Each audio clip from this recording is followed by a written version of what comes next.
G'day, mate. How you going? All right? Good, thank you. Thank you so much for making the time to join today and taking time out of your Sunday. Really appreciate it. Oh, mate, I don't have much of a life, so thanks for the entertainment. I'm sure you've got better things to do. Not really. I hope you um, don't mind if I have me cup of soup, mate. It's pretty no, cold over here in New Zealand.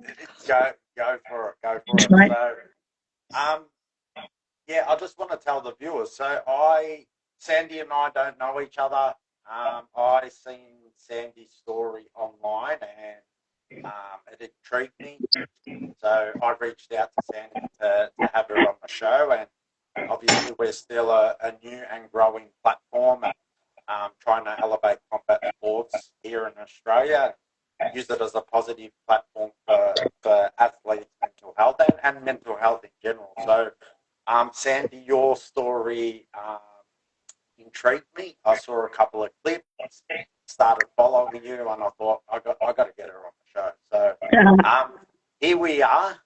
We are trying to grow the platform. We're not quite at 1,000 followers yet, so hence why we're on my page. But we'll get there. We're not far off.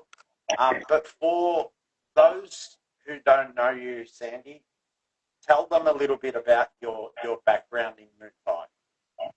um, well, firstly, nice to meet you officially. We've been chatting via Messenger, but now Yes, it's nice to actually put a face to the name. I've watched a bit of your stuff. I think it's a great platform that you're building here. So thank you thank you, for thank you. Appreciate inviting that. me. It's cool. Pleasure, Um, pleasure. I think it'll be great. Um, I started training in '94. I was still in high school. I was 15 years old. I went down with my mate and started with the Bob Jones Corporation doing Zendo Kai. And then about a year after I'd started Zendo Kai, I picked up the Muay Thai. And I did it because I wanted to keep my fitness up for the Zendo Kai karate. So I don't know if anyone knows who the Bob Jones Corporations is. Bob Jones. Yes, down here, yeah, Bob Jones. Obviously, we know him in Australia as a pioneer of martial arts, Zen Kai background, but obviously got into the kickboxing and Thai scene as well. So yeah, very prominent figure. So I Yeah, think when we share this on your sports playground, I think our viewers would love to hear about this too. yeah, definitely. Yeah, it was good. You know, most people went with BJC because they were such a massive organisation in the '90s. And I actually went down just, I didn't have any interest in any kind of combat sports or anything. My mate had the hots for the trainer. So I just went as a wing girl for her, and she stayed 2 lessons, and I'm still here 32 years later. So, What a um, great way to start. yeah, I was just going just to shut her up because she kept nagging me to go along so she could introduce herself to this guy she was in love with. And did they end up together? No, no, no, no, no, no, no, no, no, no, no. He was an older bloke at our school, so I think Okay. he was a couple of years older than us, and I think he had just finished year 12 the year before. So, um, yeah, I guess she thought, oh well, he's out of school, and now's the time to go and actually meet him and Have a flirt with crack. him. Yeah, well, like I said, she only lasted 2 sessions, and I fell in love with it instantly. My first class, I was hooked, just Yeah. hooked. And I remember looking up at the black belts and the higher ranks, going, "Man, I want to get there one day." Yeah. And and I did, and so much more over the years. And it just, I look back on it now and think, far out, like, this is where I understand where beginners walk in with that, wow. Like, I mean, we take it for granted now, I guess, a lot when we walk into the gym. It's like, another day in the gym. Yeah. Whereas Yeah. you kind of got to stop yourself and remember that feeling of, whoa, when you first go to your first training session.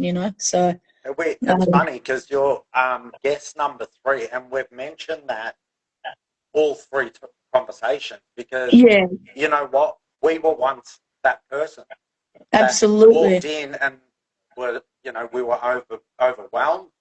Yeah. and we weren't sure if we should be there. Yeah.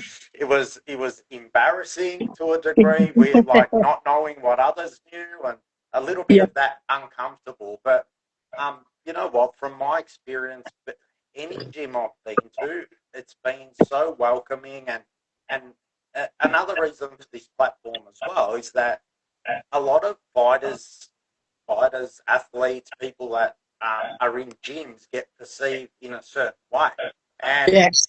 they're actually the opposite. They're Yeah. actually very grounded people that actually want to help others. So, which brings me to I just want to start by talking a little bit about your background living in Thailand, Yep. and you know how long were you there for, and where did you stay? So tell us a little bit about that story. Yeah. I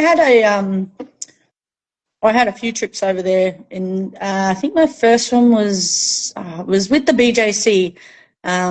They used to have like 10-day camps at Fairtex, and you'd all go as a group, and it was, you know, you'd stay in a hotel and you'd go down and train at Fairtex gym, and then, you know, you'd go off and do touristy things. It was very not the Thailand that I experienced when I went to stay there for a while. So, Yes. and that was my first time, and I was like, oh, okay, that's lovely, you know, like, you know, not realizing, you know, hey, that's so not even close to the reality of it.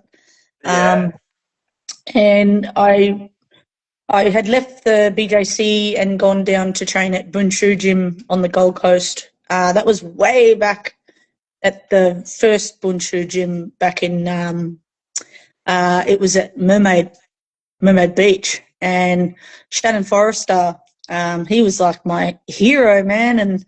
And Wayne and all that were there. And that was back in the days when Nathan Corbett and Flip Street, he wasn't even there yet. I remember that. I remember when he first walked in the gym. Was that JWP's first gym?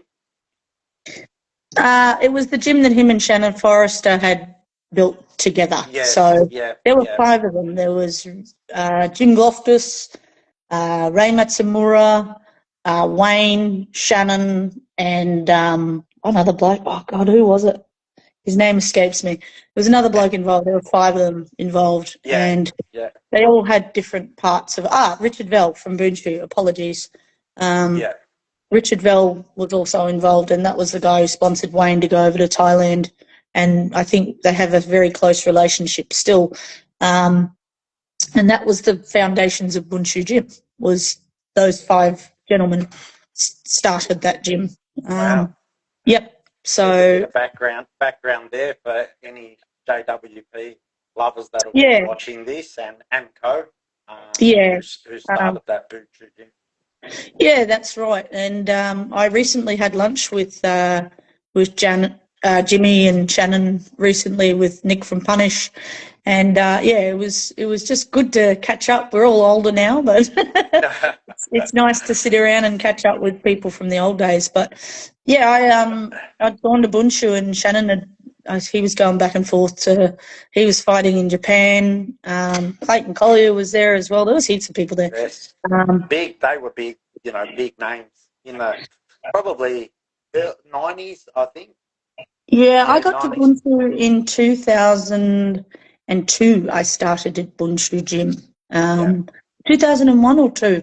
I fought one of their girls and ended up training out of there. We became really good friends. So, and then I ended up training there.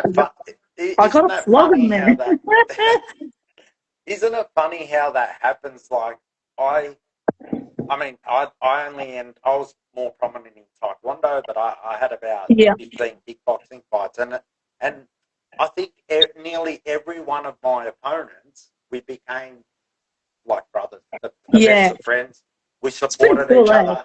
After every fight, that opponent helped me prepare for the next opponent. It's pretty cool, and you know what? Like these are the stories people don't know. They don't get to hear about. So yeah, it's amazing how you build some of the best friends from fighting them. Yeah, it's good. Absolutely. There's some opponents I've fought and I don't even remember them. I wouldn't know if I fell over them. And then there's some that I've made friends with that I'm still great mates with today. So yeah, You're yeah, getting a question there. Can you what see is it? that question? Who was Who the best was fighter? you ever produced? Oh, look, Who was the best fighter? I'm still Yeah. yet to produce the best, I think. So that's my answer to that question. Yeah. I've produced some good fighters. I'm nowhere near the level of Nugget and Peasy, but that's my goal. So I think the best is Yeah. yet to come for me Yeah. personally. Absolutely. Yeah, I got a Absolutely. lot more to learn as a coach and a lot more improving to do. And I think having mentors around me like those guys, it's best is yet to come is how I'll answer that. But getting Absolutely. back to that, Shannon, he really took me under his wing. He was off in Japan. He went to the Netherlands. He went to Japan. He went back to Thailand. He'd come to New Zealand. I was just watching him dart all over the place, and I got chatting with him and said, look, where's a good place to go? And he suggested Lana. Lana's up in Chiang Mai. Now, Andy Thompson ran that gym, and God rest his soul, he's no longer with us. And he was fantastic. He taught me a lot about just life in general rather than, how to deal with the ties, because some of them, being a female, some of them would take advantage in the wrong way. So I had to, Yeah. and Andy was very good like Funny that. culture, and especially back when you would have been there. Well, my first 20 priority, years, yeah, over long 20 time. years ago. Yeah. Yeah, over 20 years ago. God, now I'm showing my age. And me Mm. too. Yeah, I know, we're all getting old. I got the hat on so you don't see my grey hairs. um, yeah, exactly. So I was really blessed to be able to spend time with Andy and learn from him a lot. And, he had his trainers in there.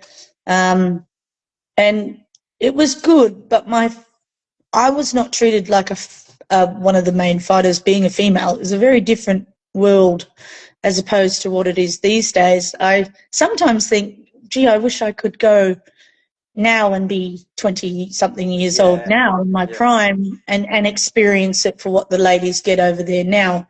It They're was at the same unheard of. level of the guys now, and Yeah, well, I being hear able to what you're fight at saying. Lumpini, like, Yeah, yeah, yep, yep. That was never a thing, and no, we no, never used no, to see females on the cards. Like we were lucky to see no. one female fight, every 2 or 3 cards. So Yeah, well, a lot of it's amazing how far we've come with that. Oh, it's huge because, like I said, as I've told people, my first priority was to learn how to cook and clean and look after the boxes. And then, if there was time, then you'd get some You attention if the train, boxes yeah. had gone through. So I was at first it hit your ego like, oh, I come here to learn Muay Thai and I'm just a bitch, but I very quickly got pulled in and said, hey, just keep turning up, keep doing your best, and you know what? Now I'm grateful for that opportunity because not only did I get to learn Muay Thai from the Thais directly, I also learnt how to cook, how to speak another language. I was not fluent, but I was enough to be able to get through the day and be able to hold conversations with the Thai people. And you That's know, fantastic. yeah, I think I've forgotten a lot of it now. Like, I think now because I don't use it in my everyday life, I've got to go, oh, that's right. Like I'll hear people speak Thai and I go, oh, and it kind of bing. But, Yeah, I yeah. think if I was to go again and go live with them again, I think it'd come back. Well, I You'd hope pick so. it up. Yeah, yeah. Um, You'd pick it up. but I got to Oh, learn more. I oh, go got to for it. learn more than just Muay Thai. I got to learn how to look after a camp. I got to learn how to cook. Got to learn how to speak. I got to learn how to take care of the boxes. And that proved very valuable when I started running my own gym. I was able to train them and also look after them and make sure that everybody was okay. It's a very maternal thing. Yeah, yeah, I don't know what absolutely. it's like today. I guess the girls are more about training, but I think now I was really lucky to get that experience because I got more than what I went for. Yeah. Look, I know you're modest and you don't like speaking about yourself, but we've seen clips No, of you I don't. holding pads, and clearly you know what you're doing. So keep doing what you're doing. I wanted to ask you. We hear a lot of stories about people that train in Thailand at gyms, and went on camps and things like that, a lot of them actually stayed at the gym. You know, like made a sort of a self-made bed, a little mattress, and slept at the gym. Where did you stay when you were over there? We were just outside the camp. Like, I didn't get to stay in the camp.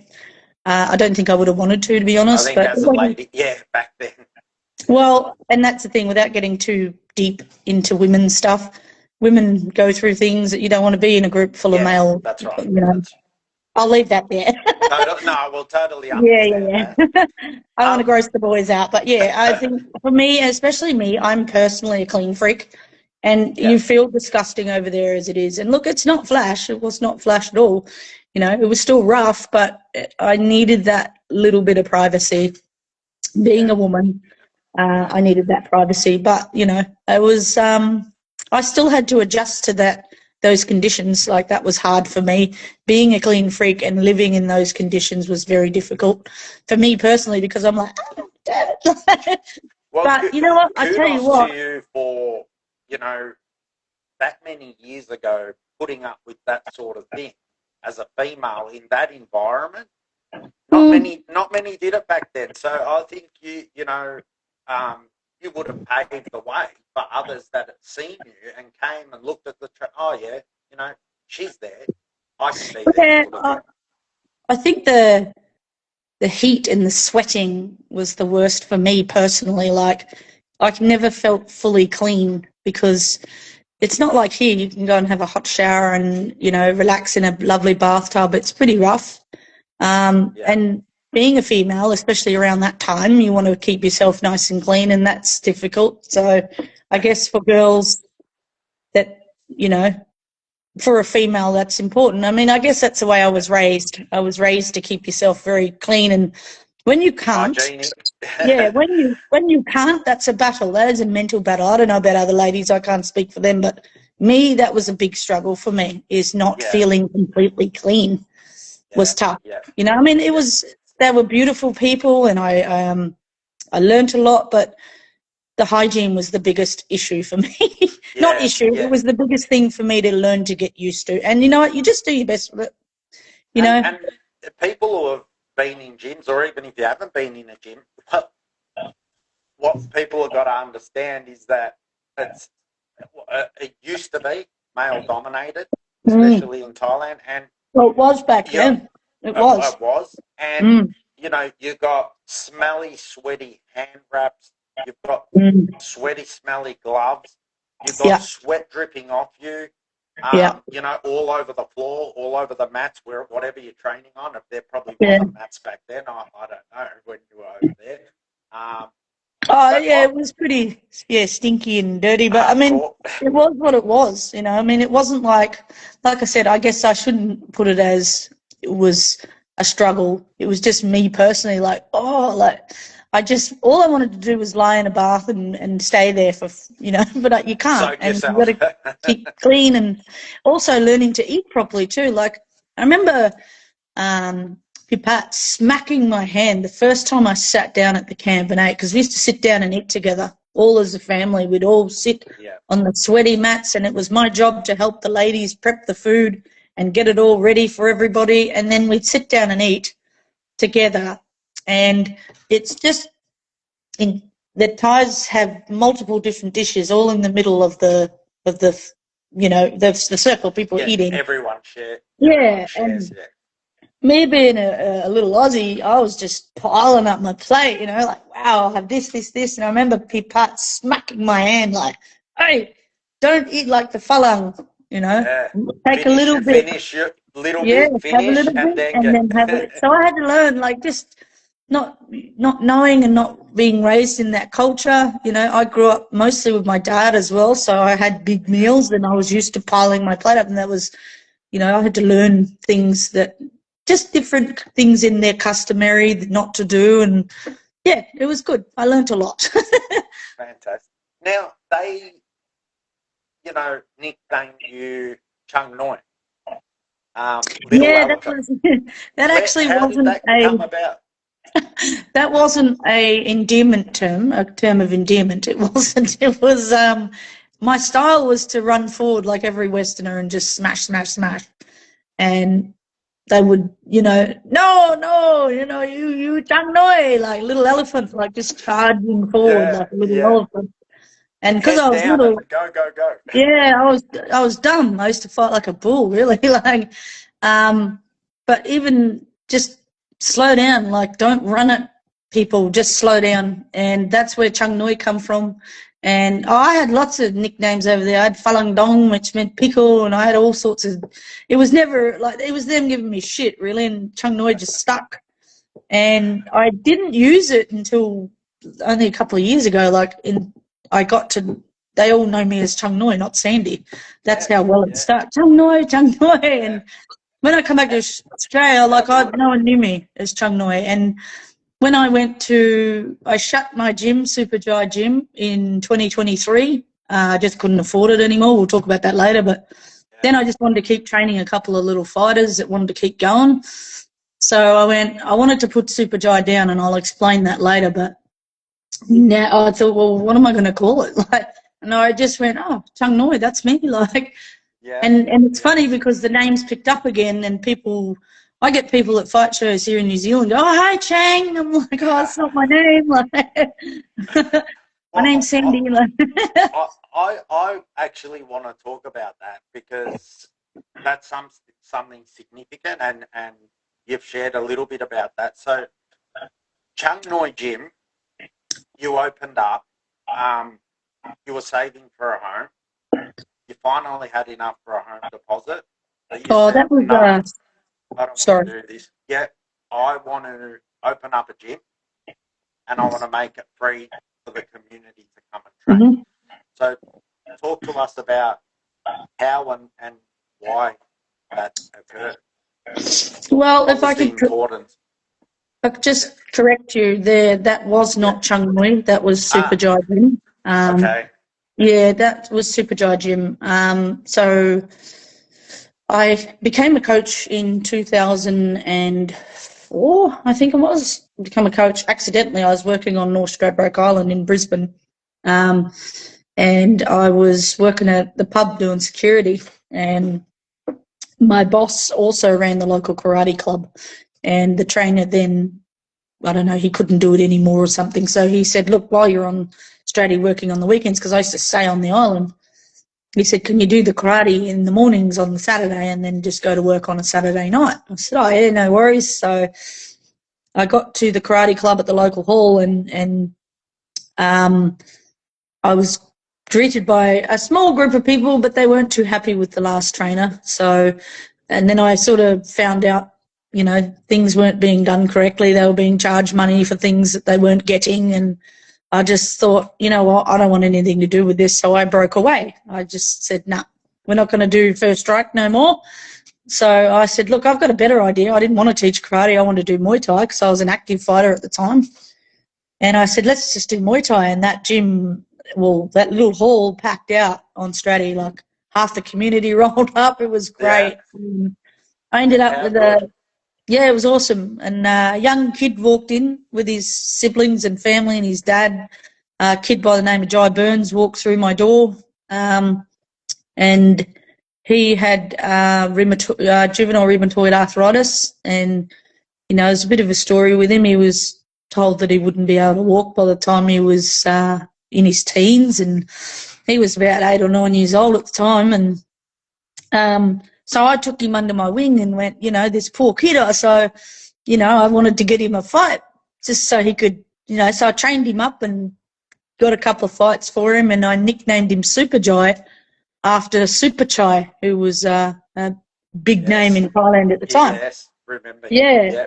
I just watched Super Chai fight the night before, and I remember going to the gym and I just pointed at little Jai and went, your name's Super Jai, that's your new name. Yeah. And that was it, Super Jai. So, fast forward 10 years, he committed suicide very sadly at the age of 19, and it was devastating. So I'd since left and gone to the mines and done my thing, and then his uncle Matt was running just a local kick fit class in the community, and his uncle Matt said to me, I really want to turn this into a gym and, try and get the community going. So can you give me a help? I said, yeah, no worries. So I went and helped him build the gym up. And then he said to me, oh, do you mind if we nickname it, could we call it Super Jai Gym after Jai? I went, well, he's your nephew. Yeah. Don't ask me, he's your nephew. And he goes, yeah, but that was your name for him. I said, no, man, I reckon that's cool. So we named it Super Jai Gym, and that began in 2015 after he passed away, and closed it in 2023. Now, 8 years. yeah, well, I stepped away because a year later I lost my own nephew to suicide. He was another fighter. He was actually the first fighter to fight out of the new Super Jai Gym. So he'd been training with me since he was a little boy, my nephew. So he started coming to the gym. He had a fight, and 3 weeks later he took his own life, which shocked us because we were still all reeling from Jai's death. And to lose Mitchell, it was just the worst. It was like, wow, here we go again. And it was almost a year to the day that Jai had done it. It was 5 days shy of Jai's first year anniversary. And we had, it was terrible. And I'd already birthed the Quandamooka Cup. I don't know if you've read into the Quandamooka Cup, but that was where I was going next. So you're obviously, we can see where your passion stems from for helping, suicide prevention and mental health. And you then founded the Quandamooka Cup, which is a charity organisation. Love to hear about it. Well, it all ties in together with the gym. Like Quandamooka Cup, that was birthed after Jai died, before Mitchell died. Now, here's the funny thing. Well, not funny, but I had said to Mitchell, he was the first person that I had said, hey, man, I want to do like a charity fight show in Jai's honour. Mitch goes, yeah, Arnie, I'll fight on that. That'll be mad, I want to do that for Jai and my own dad, because Mitch had lost his own father to suicide. And he was all excited. And so we put the show together. Myself and Warren Westerberg, we put the show together and we ran it, and we got nearly 1,000 people through the door. We raised $21,500 for Beyond Blue. And unfortunately, we had Mitch lined up for a fight, but his fighter fell through. So I said to him, look, I'm just going to leave you as a wild card until I can find you another match. And sadly, we couldn't find him a match, so he didn't get to fight on the show, but he still came. And we had the show, and I remember at the very end, as a promoter, you've got to clean up and get everything done. Everyone was leaving, and Mitchie come up and gave me the biggest hug. He said, I love you, Arnie. I'm so proud of you. You did all this. Yeah. And that was the last time I seen him alive. 5 days later, he was gone. Yeah. I'm glad you had that memory. Yeah. That would be special. And I can see you getting emotional. Yeah, it's bittersweet. Oh, look, it's been 10 years then. That was 10 years ago. So it's, that show was supposed to be it. We were supposed to do one show, honour Jai's memory, and get on with building the gym to make sure that our community, we're in the right place. And after Mitch did what he did, I completely fell apart. And I got off the island. I went back to the mines. I ignored life. I got drunk. I felt sorry for myself for years. And then I came home. And in 2019, I moved back to Stradbroke Island to support Jai's family and, try and just be close to them, because I felt we'd both been through the same loss. I wanted to be close to them, to support them, because now I knew how it felt, blah, blah, blah. And when I got back, because I'd left the gym, the Super Jai gym that we built from Dunwich, and it had fallen into the hands of a fraud, basically. Communities, it all loses interest, and then some fraud got his hands on it. And, he moved up. He started charging people. He started, he ruined the gym, basically. It was all about him. He didn't even know Jai. He had nothing to do with it. So, him and his little weasel mate, they got in there and just ruined it. So I remember sitting down with Jai's mum going, look. There you are. Sorry, Andy, sorry. You there, mate? You're cutting out a little bit. Yeah, you're cutting out a little bit. I see ya. I think we're good now. Yeah. Yeah, no. So it ended up falling into the hands of the wrong people. You know, these people who were opportunists, wanted to make money, and they had big egos. They wanted to run the gym, and it was sad because I had people ringing me when I was in Western Australia away from it going, who are these people, Sandy, running Superdry? What's going on? Like, they're such arrogant people. Like, what happened? And I went, I don't know. I haven't been there. I've been off grieving. So when I went Totally back the to opposite study, of why you yeah, created it yeah, was, no, you know, it to was be a wrong. safe haven, a safe place for Yeah, everyone to go and train and let off yeah. some steam. It's amazing what happens when the wrong people get hold of something. And I was pretty pissed off because, you know, that meant so much to us for so many reasons. You know, it wasn't just a gym for us, it was personal. Like, that was the gym for Jojai, and, you know, and Mitchy fought out of it. Like, how dare you fuck with that, mate? Like, so when I got Yeah, back to the island, I had a lot of people going, oh, hey, will you train me? Will you train me? I'm like, nah, I'm not doing that. I'm just here to go fishing and enjoy the island life. And then one boy come back, and then two boys come back. Next minute, I got my backyard with people in it, you know. And I just went, you know what? I'm going to rebuild the gym here in my backyard because I had enough people. how good. Yeah, yeah, So yeah. I took the name, man. I didn't ask questions. I just went, nah. I said, right, um, I'm taking the name back. So I just renamed the new gym in my backyard, Super Jai Gym, and I brought it back to what it was supposed to be, free for the community, there to help mental health, there to help people who are struggling. And we fed people. Like, every day I would get up, I would go to work, my 8 hours at the local respite centre with the old people, and then I'd come home, I'd cook a meal every night, I'd cook food, and I'd get it ready, and I'd put it on the hot fire just to keep warm. So everyone would come in and train.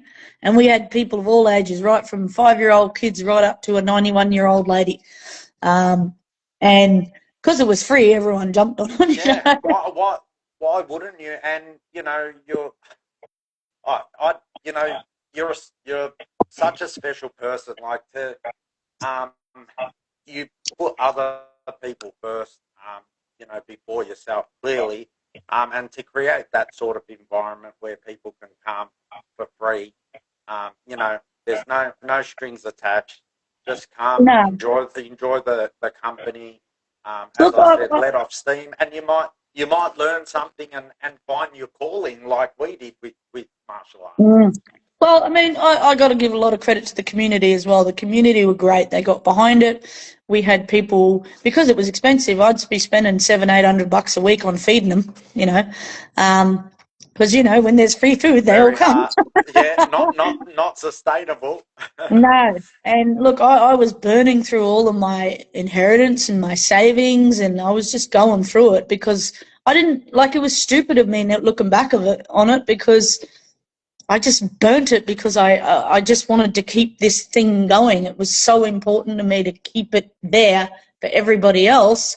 And then, you know, we'd have to cut down because the money was running out. So then the community could see that I was struggling. So they had a big fundraiser. They raised 10 grand for us. The local Sea Level 21 restaurant raised 10 grand for us to keep going. And we had the local builders donate us a car because I used to take the kids on the barge every Saturday to go over and spar at other gyms. I mean, that was a bloody, by the time you got them on the barge and back, fed them all, paid the trainers at the other Yeah. gyms, you know, because I was Another giving it, costly exercise.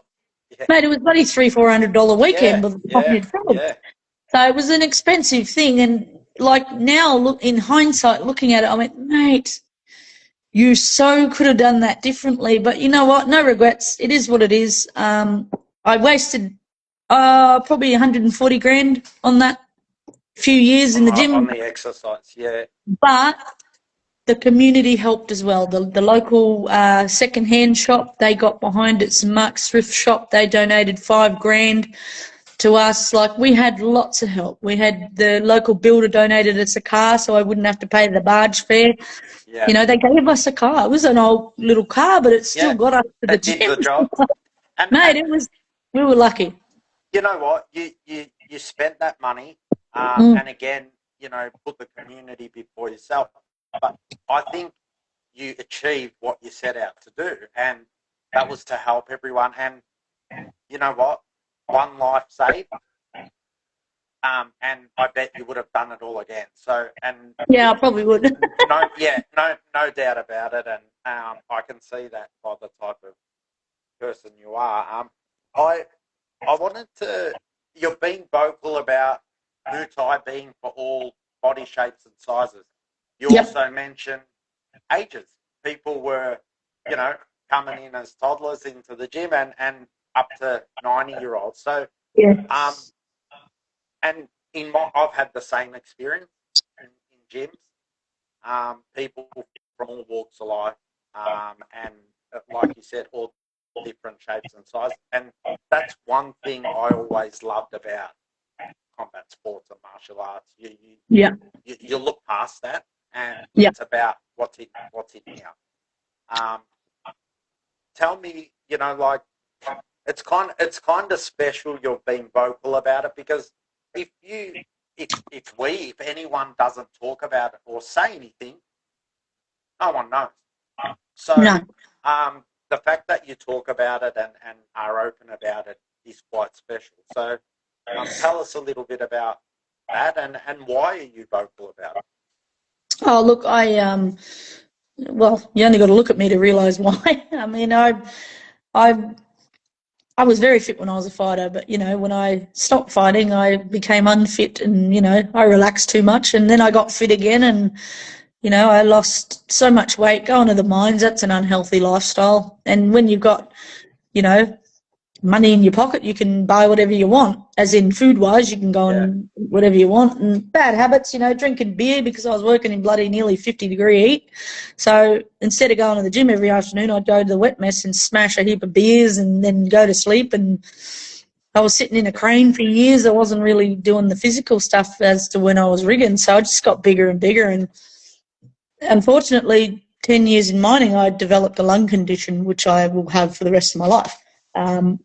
So I can't train the way I used to because I fall short of breath.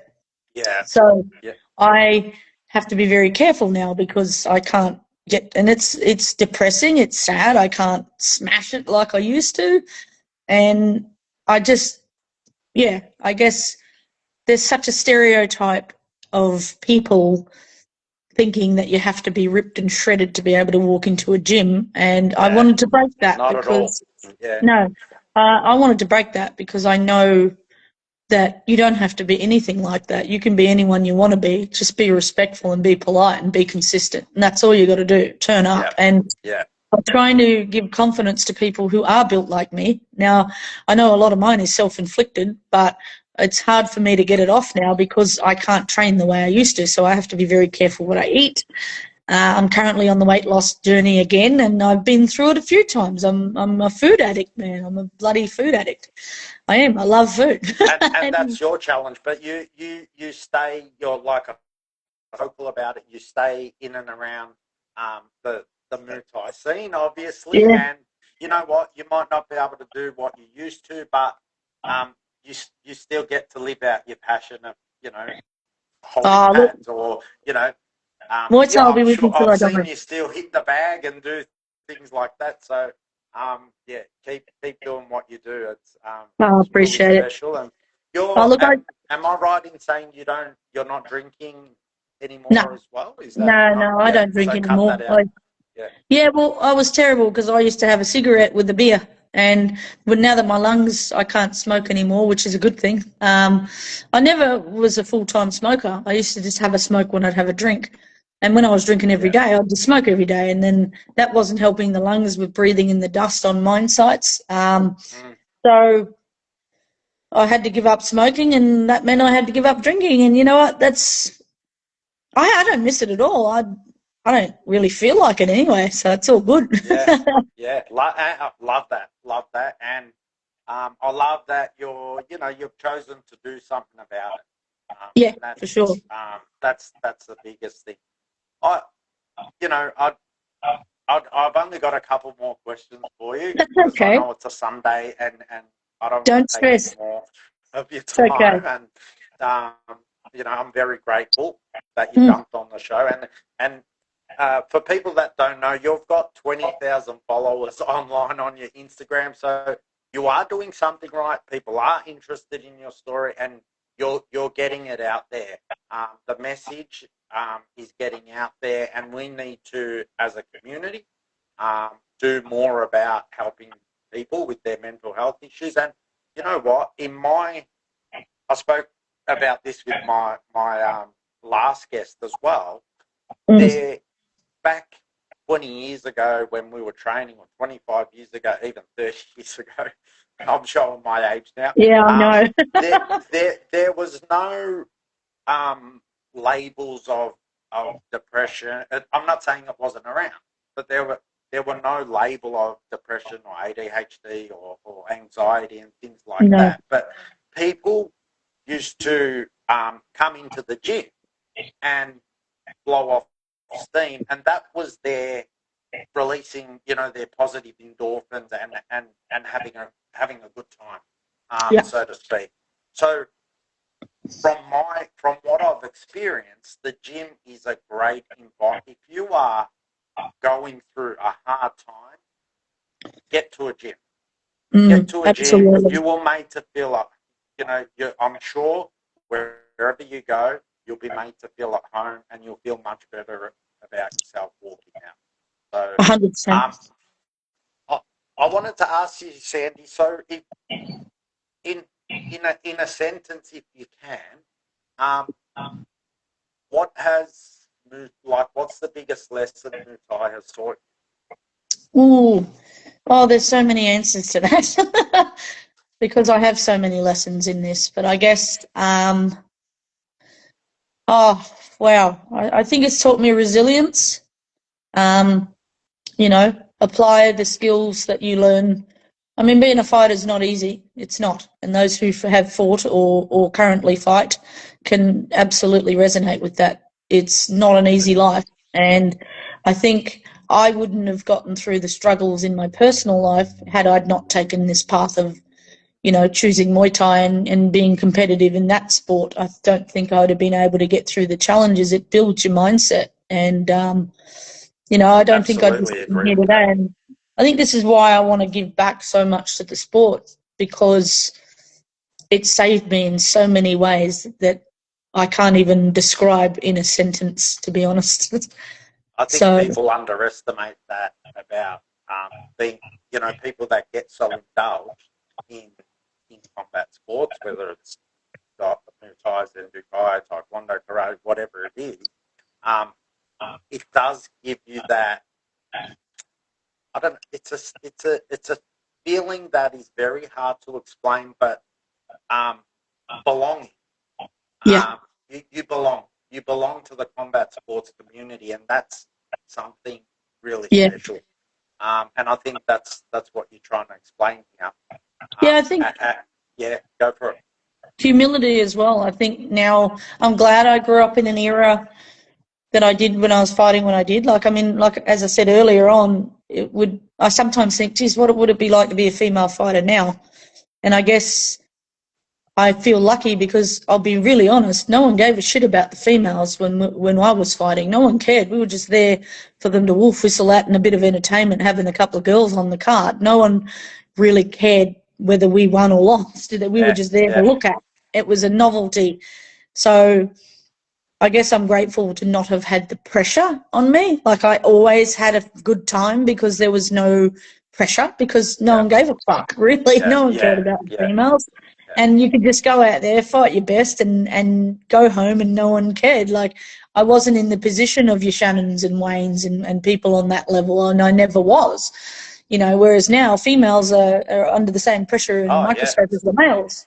So, and absolutely. I think that fighting for world titles and things like that. But if it wasn't for females like you that paved the path, I think it would have been hard for other females to come through and demand what the guys are demanding. We even see female-only cards now. So mate, it's come a long way. It's amazing, and it's so good to see. Like I said, I part of me wants to think, I wish I was a 20-year-old now. And then the other part of me is feeling lucky that I'm not in this now, because I don't think it'd be as enjoyable. I have a lot of females reach out to me and ask me how to get through their mental struggles because there's so much pressure on them. you know. And it's, I really, this is why I'm focusing heavily on the females now. I've got a huge announcement coming this week as far as a coaching role, which I can't say because I'm going to let the organisation. We'll keep an ear out for that. Yes, it'll get announced this week, but I'm here in New Zealand now. I won't be in New Zealand forever, but I am here for a little while. I had a nervous breakdown in Australia after I closed my gym. So I think I'd done the Quandamooka Cup, I'd lost my 2 boys, I'd lost my grandmother, I'd lost so many people close to me, and then doing the gym and the Quandamooka Cup was really my way of grieving. And then when I closed it because I ran out of money, I just fell in a heap. You know, I hang on, and I unfortunately, a few relationships that I'd built through the gym had fallen apart because, unfortunately, you start to realise that people are in it because they're getting something out of it. Then when they're not getting anything, they'll find a way to remove you from their life. So that was hard to deal with, being in a small community as well. So I literally had a nervous breakdown, and God bless my beautiful friends Shannon and Kylie Forrester. They brought me to New Zealand and said, come to New Zealand, you know, come over here and help me build my gym. So I came here and helped Shannon build his gym here. It's all done now, and so now I'm kind of stuck here because I brought my dog. So yeah, so I'm gonna hang out here and work, and I've got an exciting new coaching opportunity coming up that starts this week. Fantastic. But my focus is, you know, there's not a lot of, like, New Zealand was really strong with Muay Thai. Now it's gone to K1 a lot. Yeah. And now Muay Thai is starting to turn around here, but there's not a lot of strong clinches here. So my plan is to get in and really help New Zealand level up with the clinch. Yeah, for sure. So I want to hopefully help make a change. But I've met some wonderful people here, some people that I've been fans of from Australia, like the New Zealanders that I used to watch. Like, I have to give a special mention to Baby Nansen and her, you know, the Nansen family. I've been able to meet them, and it's just been wonderful. You know, I got to meet Ants Nansen at a show recently, and I'm like, oh, starstruck. Like, you know, meeting the New Zealand fighters that I was a fan of back when I was fighting, it's like, wow, I'm here with these guys, and they, you know, they respect me as a coach, and I'm like, nah, man, I'm a fan of yours. Well, ultimately, you know, everyone has an idol and a reason why they get into the sport. So, you know, I'm sure you looked up to guys like that, and I can see how grateful you are for the Foresters as well. So, oh, mate, you know what, Shannon Forrester and his beautiful wife Kylie, I'm dead set. They're the reason why I'm in New Zealand, and at first I didn't understand because I was in such a mess when I got here. I just ran to Muay Thai. But, yeah, I've sort of started to build a relationship with God now, and I'm learning, you know, I'm not perfect, man. I'm no religious Bible basher, but I'm learning to put my faith elsewhere than just on me carrying the load. And, you know, good on you. It's been tough. You know, like me and Shannon, you know, we have very different coaching styles, and you know, we clash a bit on that, but still love him so much. Like, he's my brother, and I wouldn't be here without him. So I love you, Shannon, and Kylie, and love the kids. To hear. Always. Love to hear that. Yeah. Last question for you, Sandy. So, if you had a message for anyone struggling mentally or physically, what would be the advice you give them? That you are worth fighting for. Absolutely. Love it. That's my message. Yeah. Love it. Strong. Really strong. Absolutely. And it doesn't matter whether you've had no fights or 100 fights. You matter to somebody, and never, ever forget that. Because whether you feel like it, and this is where our brain tells us lots of lies, you know, I've been through it, felt worthless, felt like everyone would be better off if I wasn't here. And I think the most important thing is that's absolutely your brain telling you lies, and you got to learn to tell it to shut up, because you matter, whether you realise it or not. You absolutely matter, and your life is worth fighting for. Yeah. Well said. Yeah. Well said. Thank you. And anyone, you know, listening that is struggling, it's reach out to someone. Yep. And it doesn't have to be someone you know. You don't have to carry embarrassment or think someone's going to judge you. We're all here to help each other. And this is why, again, we're on this platform and the reason why Sandy volunteered her time today. Sandy, I wanted to say thank you so much. Thank you. An incredible human, an absolute inspiration, and I hope whoever's listened today, and like I said, we'll share it on my sports page, Your Sports Playground. Community, help us keep getting followers so we can continue to share this platform He's got a great platform. Yes, please. And again, thank you very much for volunteering your time. Thanks for having me, mate. Really appreciate it. And we'll catch up again soon. Definitely, and all the best, mate. I'll share this out, and I'll get people. I think you're building something great, so full credit to you, because I think this needs to be spoken about more. So thank you for giving me the opportunity to come and annoy you for half an hour today. Pleasure, mate. Thank you. Absolutely loved having you on. Thank you. I appreciate you. You take care, You too. See you, mate. Bye. Bye.